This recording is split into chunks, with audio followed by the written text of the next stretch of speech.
Hey guys, how's it going? My name is Adam. Today I'm gonna show you how to change YouTube channel names. So what you're gonna do first, you're gonna just go ahead and click on your avatar icon at the top right, and basically what you're gonna do next, you're gonna just go ahead and click the YouTube Studio. And basically they will direct you to the YouTube Studio, and basically you're gonna see all of your information, your your everything basically, whether you are using a brand or using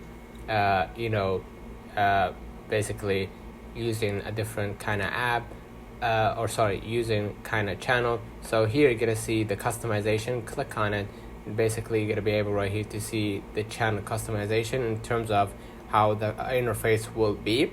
And here you're gonna be able to see the basic info, and here you're gonna be able to see this is your name, and you're gonna be able to change it. And once you change the name, you can just go ahead and click publish to apply the settings from there.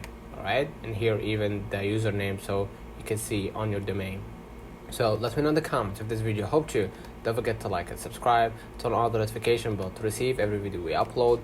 Thank you for watching.